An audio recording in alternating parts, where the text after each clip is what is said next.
Olá, eu sou Álvaro Crispino e sou o responsável pelo módulo intitulado Ciência, Tecnologia e Sociedade, que nós chamamos pelo acrônimo carinhoso e afetuoso de CTS. Nessa quarta edição do curso de especialização em Educação Tecnológica, gostaria de me dirigir especialmente aos colegas e alunos que estão nos polos de Resende, de Paracambi, de Três Rios, de Nova Friburgo, de Campo Grande, de São Gonçalo, de Niterói e de Miguel Pereira.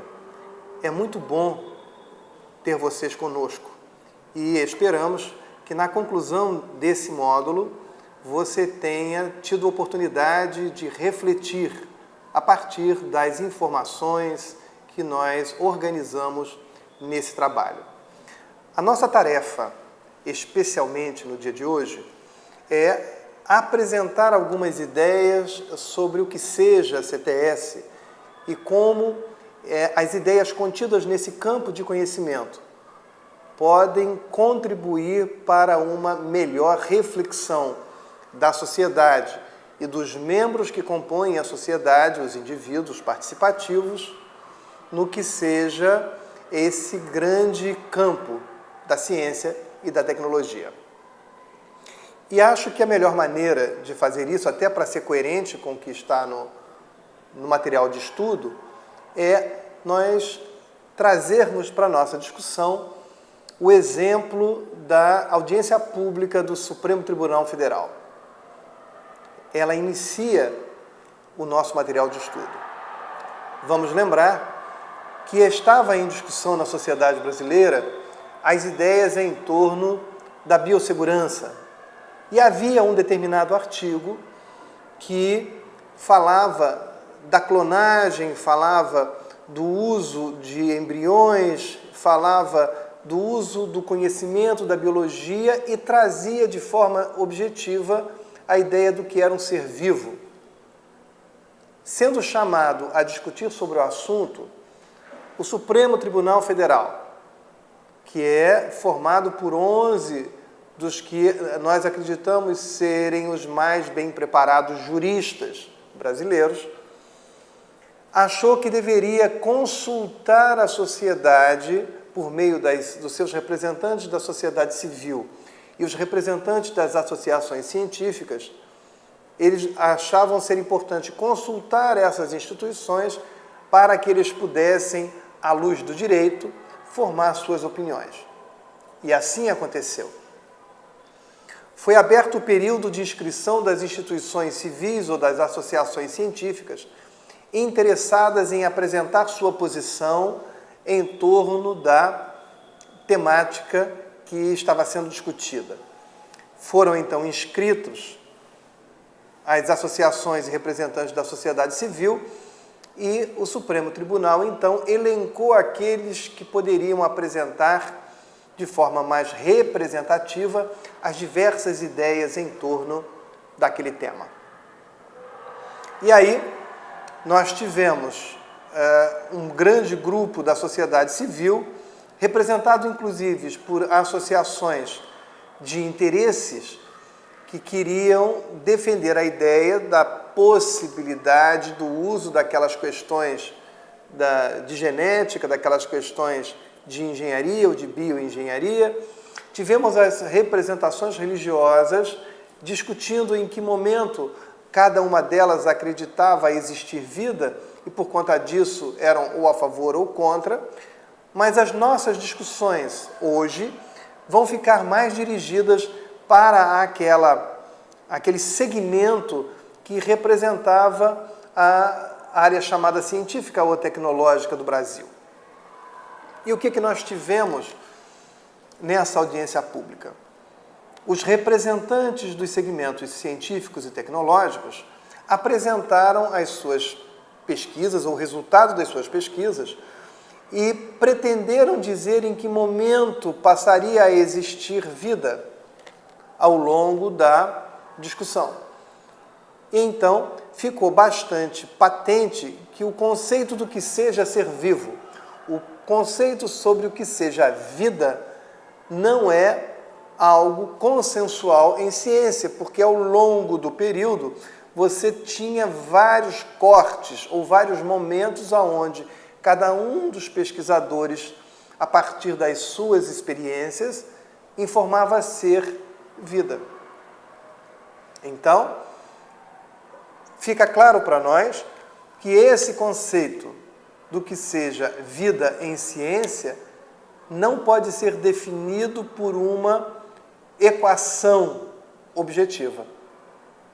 Logo, a maneira com que os cientistas e especialistas em tecnologia desenvolvem suas pesquisas, organizam seus experimentos e interpretam os dados não é neutro. A organização dos experimentos, a maneira com que eles desenvolvem as experiências, a maneira como organizam os dados, tanto prévios como posteriores, e a maneira como eles interpretam os resultados das suas experiências, permitem perceber que existe a ação de crenças prévias. Logo, o que nós vamos tirar de aprendizado dessa primeira discussão que inaugura o módulo de estudo é que a ciência não é neutra. Ela não pode ser encarada como resultado de uma equação dissociada das crenças prévias dos seus pesquisadores. O cientista é um ser contido num grupo social. E como membro de grupo social, eu ainda posso retirá-lo desse grupo de interesse e avaliá-lo, estudá-lo, percebê-lo como um indivíduo portador de valores e de crenças pessoais. Então, quando nós passarmos, a partir de hoje, a olhar um cientista, por mais renomado que ele seja, por mais produtivo que ele seja, ou observarmos um especialista em tecnologia, por mais produtivo que ele seja, por mais renomado que ele seja, para nós, ele passa a ser um sujeito portador de valores pessoais e de crenças próprias. Esses valores pessoais e essas crenças próprias interferem na organização do experimento que eles vão realizar, interferem na construção do aparato tecnológico que eles vão desenvolver, interferem no desenvolvimento das experiências, interferem na interpretação do experimento ou do aparato tecnológico que eles vão desenvolver, interferem, influenciam, dão um colorido na interpretação dos resultados do experimento e do aparato tecnológico.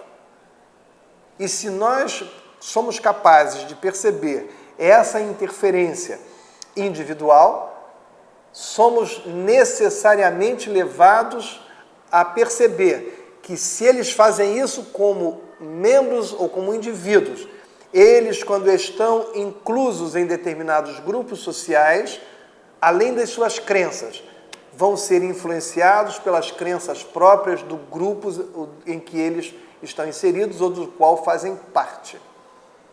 E como grupos de interesse, vamos perceber que é absolutamente pertinente imaginar que os grupos de interesse defendem determinadas ideias em ciência e defendem determinadas ideias prévias em tecnologia.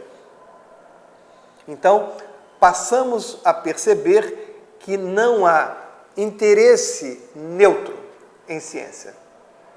Toda vez que alguém vai na direção de uma pesquisa científica, ele vai, como indivíduo, motivado por alguma crença pessoal, e quando ele faz isso como membro de um determinado grupo, ele faz isso motivado por um interesse desse grupo.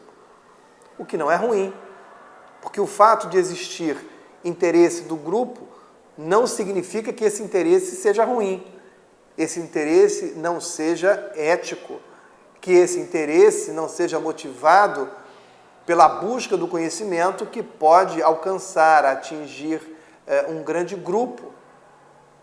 Mas quando falamos que existem crenças prévias e existe interesse de grupos, precisamos entender que essa crença prévia e esse interesse de grupo pode, em algum momento, não apontar para interesses mais gerais.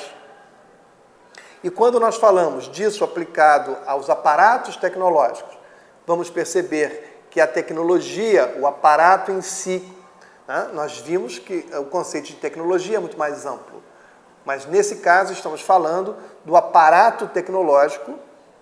Quando ele é desenvolvido por conta de um interesse individual, o interesse anterior. Logo, o aparato não é neutro. O desenvolvimento de algo que se materializa como tecnológico teve um interesse anterior. O grupo que, de alguma forma, financiou o desenvolvimento desse aparato também o faz por algum tipo de interesse, o que também não é ruim, obrigatoriamente. Mas a gente sempre precisa observar o que é que motivou o desenvolvimento desse aparato tecnológico e quais são os impactos que isso vai ter na vida de sociedade. Logo, a nossa grande discussão CTS vai se utilizar desse exemplo para dizer que não podemos, como membros de uma sociedade organizada, entregar aos chamados cientistas renomados e os especialistas de ponta todas as decisões envolvendo a evolução científica e tecnológica da sociedade. Porque eles, como nós, possuem crenças. Eles, como nós, possuem grupos de interesse. Eles, como nós, são seres humanos portadores de uma série de características que se manifestam e que se externam na produção científica e tecnológica. É óbvio que um cientista com uma formação especializada ou um tecnólogo, um especialista em tecnologia também com sua história de formação, vão observar o conhecimento científico e tecnológico de forma diferente dos membros da sociedade. Mas isso não significa que a opinião deles seja melhor do que a de um cidadão. É uma opinião especializada. E a do cidadão é a opinião daquele que sofrerá as consequências do retorno da pesquisa científica ou sofrerá as consequências da introdução de determinado aparato tecnológico na sociedade.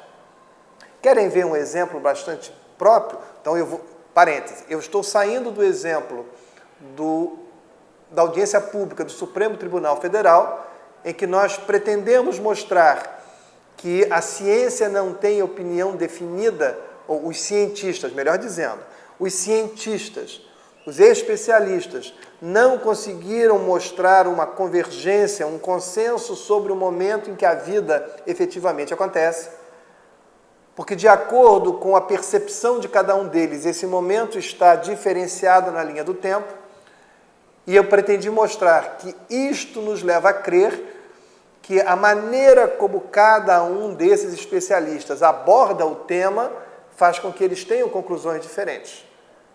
Por mais objetivo que se acredite ser o tema origem da vida, ou em que momento a vida acontece.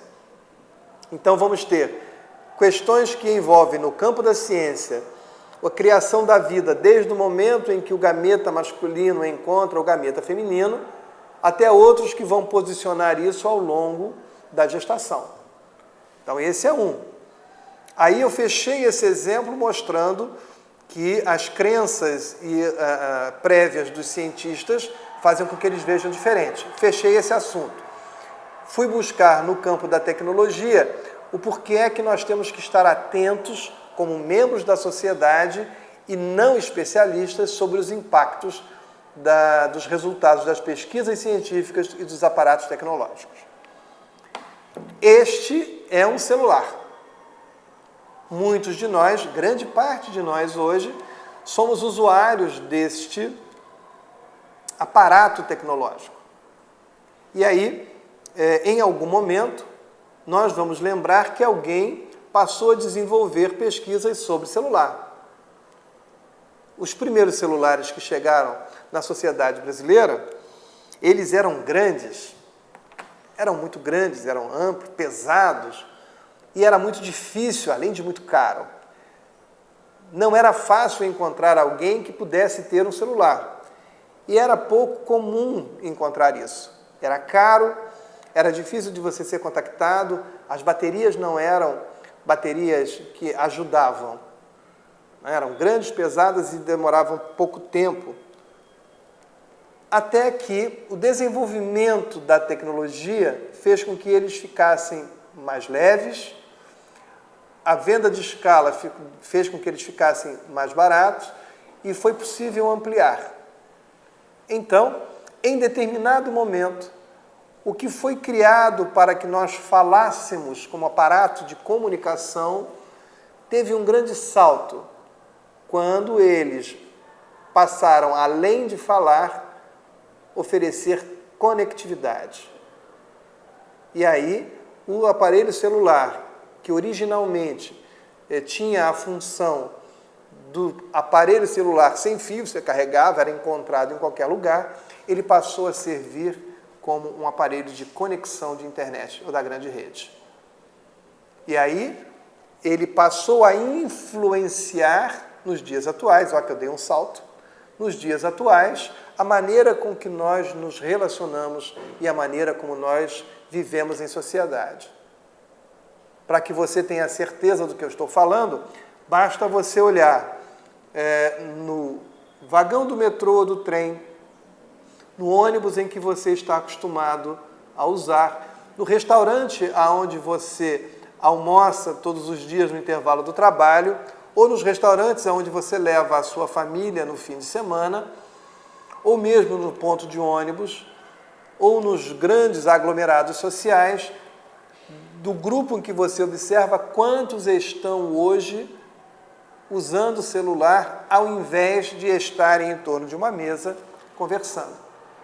Então, é um exemplo típico de um aparato tecnológico que, ao ser oferecido à sociedade, mudou a maneira desses membros da sociedade se relacionarem entre si. Não é mais alguma coisa que chegou para agregar um serviço. Hoje, este aparelho conectado se tornou algo que é indispensável nas relações. As pessoas ficam incomodadas quando saem das suas casas e deixaram o seu celular em casa. Porque isto, que era algo para ser secundário, aderente à vida, passou a ser um aparelho sobre o qual convergem comunicação, relação, informação, busca de conhecimento. Então veja que você não pode mais, a partir de hoje, imaginar que um aparato tecnológico é só alguma coisa que você trará para a sua vida. Nós apresentamos no módulo o exemplo da televisão. Lembra? Você leu? Então, vou resgatar para você essa ideia. Quando a televisão surgiu, ela era um aparato grande, caro. Isso como aparelho de recepção. Logo, como ele era grande e era muito caro, ele já era restritivo. Nem todo mundo podia comprar um aparelho de televisão quando ele surgiu. Daí, muitas famílias colocarem, que eram portadoras de condições para comprar um aparelho, colocavam isso na sua sala voltado para a janela, porque a família se reunia no sofá e os vizinhos e outros mais se agrupavam nas janelas no entorno para poderem assistir ao programa. Em alguns lugares, a televisão era colocada em ambientes coletivos, como praças, como associações, de forma a que um grande número pudesse assistir. Então, havia a restrição na capacidade de compra e havia também a restrição da produção da imagem. No início, o número de horas de produção de imagem era reduzida, o número de canais que produziam era reduzido e a imagem Pasmem vocês mais novos, a imagem era em preto e branco. Então, a televisão, de alguma forma, permitia a reunião de pessoas. Antes disso, elas se reuniam nas praças, elas se reuniam em torno das calçadas. Era muito comum nas cidades encontrarmos as pessoas reunidas para conversar. Quando a televisão surge, ela começa a ser um ponto de aglutinação de pessoas. Depois ela vai se tornando, por produção em escala, mais barata. E aí as famílias começam a comprar a sua televisão. E a televisão sai, em grande parte das cidades, sai dos espaços coletivos para os espaços particulares. Os vizinhos que antes se aglutinavam, se reuniam para assistir a televisão naqueles determinados horários, na casa de A, B ou C pessoa, agora tem a televisão em sua própria casa. E eles começam, então, a se reunir entre famílias na única televisão existente na casa, que em geral ficava na sala. E aí se reuniam especialmente na hora do jantar e outras coisas do gênero. Lembra disso? Depois, a televisão passa a ser produzida em escala. A eletrônica nos oferece conquistas muito importantes. A televisão fica menor, a televisão fica mais barata, a imagem passa a ter melhor qualidade. Surge em determinado momento a televisão colorida, o número de canais se amplia, nós aumentamos o número de horas na produção da imagem. Não precisa ser mais ao vivo como era. Imagino que era fazer uma telenovela ao vivo. É muito mais rico, né? Mas hoje você tem a produção de melhor qualidade de imagem. E o que acontece no grupo social? A televisão fica mais barata e as famílias passam a ter não mais uma televisão, passam a ter 2 ou 3 aparelhos em suas casas. Aquele que ficava na sala e mais aquele que fica no quarto do casal, mais aquele que fica no quarto dos seus filhos.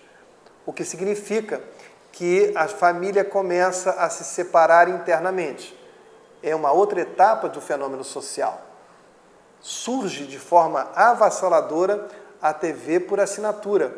E você hoje consegue um hall de canais muito numeroso, 200 canais. E o que passa a acontecer? Isso segmenta os interesses e a criança, dividida por faixas etárias, os adolescentes, os adultos e as pessoas mais experientes, passam a se agrupar ou passam a se dirigir a espaços diferentes da família ou da casa, para que cada um, em separado, busque os seus interesses, mediados pelo aparato tecnológico. E aí nós vamos falar agora não só do aparato tecnológico televisão, mas vamos ampliar o nosso conceito de tecnologia para um sistema tecnológico de telecomunicações, que influencia de forma absolutamente impressionante no comportamento dos grupos sociais. Falamos dos grupos sociais que estavam conectados entre si, reunidos em torno de um aparato tecnológico, e depois vamos perceber que esse grupo vai se fragmentando até chegar à família, que também se fragmenta por interesses. Agora, se eu quisesse incendiar esse debate, poderia trazer às nossas discussões o que foi o impacto da internet. Veja você como que isso fez com que as relações que antes eram pessoais passassem a ser relações de base eletrônica. E hoje nós somos capazes, por meio das redes sociais, de dizer que temos 1000 amigos. Vou colocar aspas nesse amigos, para diferenciar daquele outro amigo cuja relação nós construímos no contato, no toque, no abraço, na presença física, diferenciado disso que estamos fazendo. É justamente essa ideia de rede que nos permite hoje estarmos discutindo. Vocês foram brindados com uma formação à distância. Então veja que isso traz mudanças bastante importantes na maneira com que as pessoas se relacionam, mas traz também benefícios, porque hoje nós podemos alcançar espaços e pessoas que, se precisassem das relações presenciais, trabalhando no tempo e no espaço presencial, não poderiam alcançar o benefício que hoje alcançaram nessa ferramenta que nós hoje estamos utilizando. Então, assim como a partir de hoje, nós esperamos que vocês reflitam sobre a chamada, equivocadamente, neutralidade da ciência, esperamos que a partir de agora vocês também reflitam sobre a chamada neutralidade da tecnologia. A partir de hoje, não podemos dizer que a tecnologia é neutra. Quando muito, se precisarmos empregar uma palavra para descrever esta ideia, quando muito podemos dizer que a ciência pode ser mais imparcial possível e imaginar que o imparcial é sempre um juízo de valor. O que é imparcial para um pode não ser imparcial para o outro. E também não podemos, a partir de hoje, dizer que a tecnologia é neutra. Porque toda a produção tecnológica, quer do aparato, quer do sistema, efetivamente traz impactos sociais. E eu ficaria muito à vontade de fazer uma discussão sobre sistemas tecnológicos, se me apropriasse, por exemplo, dos sistemas tecnológicos envolvidos na área elétrica. Então, quando eu falo do sistema de eletricidade nesse país, que é absolutamente necessária para que nós possamos manter ativo os nossos aparelhos tecnológicos, imagine você uma semana sem eletricidade. É você sem televisão, é você sem internet, é você sem poder carregar a bateria do seu celular, é você sem um aparelho eletrônico, elétrico que você usa no telefone fixo, a sua linha é fixa, mas o seu aparelho certamente é sem fio e que está movido por eletricidade. Mas para que isso aconteça, para que você tenha todos os seus equipamentos elétricos e eletrônicos em condição, nós temos que ir atrás da tomada. E aquela tomadinha que sai aí, ela vai chegar na geração da eletricidade. E aí começam as nossas questões sobre o sistema de energia. Uma matriz brasileira que envolve desde as hidrelétricas que nós conhecemos, passando pelas usinas nucleares que geram eletricidade, que nós conhecemos, e, recentemente, as chamadas usinas térmicas. E aí começam as grandes discussões, porque para que a economia continue crescendo, para alimentar as indústrias e os pontos de comércio e serviço, nós precisamos de eletricidade.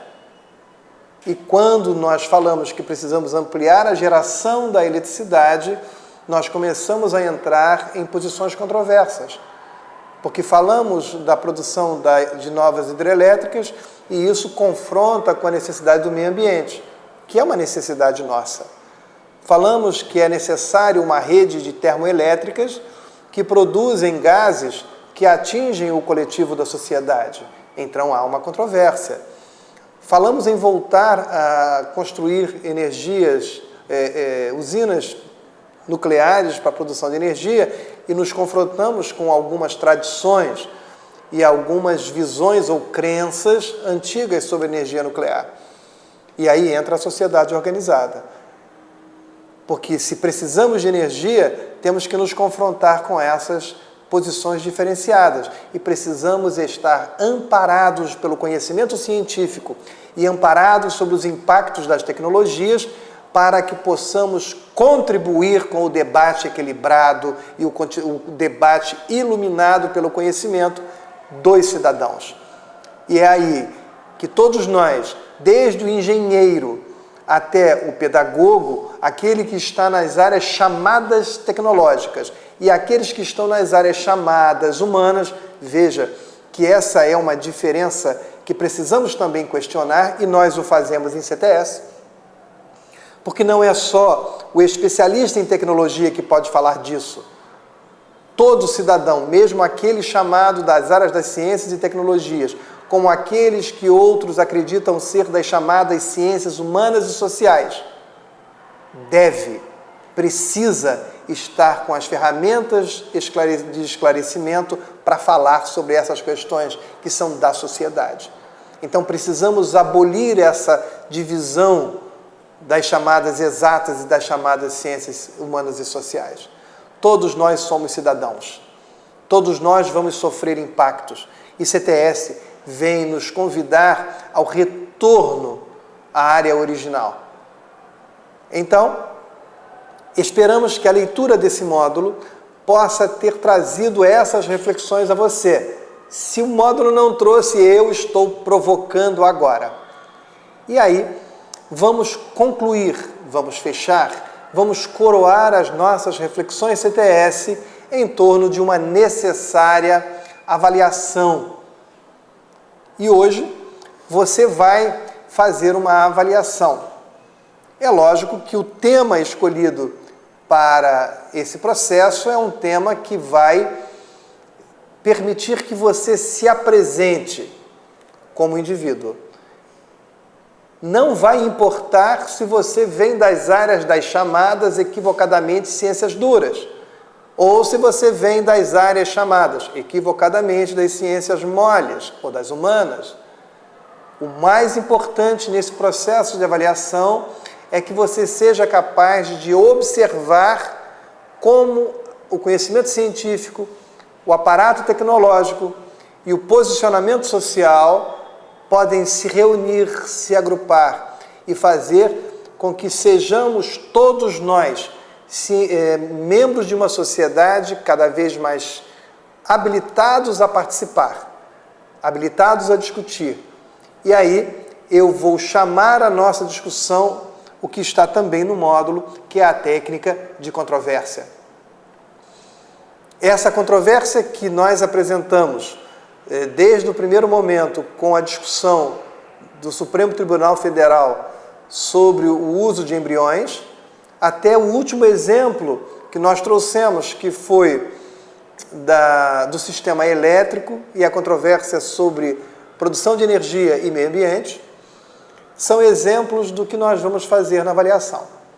Você receberá uma proposta de discussão em torno de um assunto de ciência e tecnologia que tem controvérsias de base social, e o que nós vamos pedir de você é que você organize uma controvérsia, definindo os atores sociais em torno do tema motivador que nós vamos lidar, e você possa identificar os atores sociais, que você possa dizer qual a ideia principal que pelo menos 4 atores sociais vão defender, qual é a ideia síntese de cada um deles. Depois da ideia síntese, qual o argumento que cada um deles vai se utilizar. Essa é a estrutura mínima que nós estamos solicitando de você. Um tema controverso, que atinge a sociedade, um tema de base científica tecnológica. Você identificará pelo menos 4 atores sociais, vai dizer para cada um deles qual é a ideia síntese que ele defende. Da ideia síntese, você vai colocar que argumentos cada um desses atores vai defender para fundamentar a sua ideia síntese. Isso é o mínimo. Se você estiver absolutamente motivado, interessado, alegre com a vida, você pode passar para um outro nível, cruzando o argumento e contra-argumento de cada um desses 4. Como que o ator social A pode contra-argumentar para o B, o C e o D, como que o ator social B, de bonitão, pode contra-argumentar para o ator A, o ator C e o ator D e assim por diante. Então, o que nós vamos buscar na avaliação do módulo CTS é a sua capacidade de organizar uma discussão de tema controverso em ciência, tecnologia e sociedade.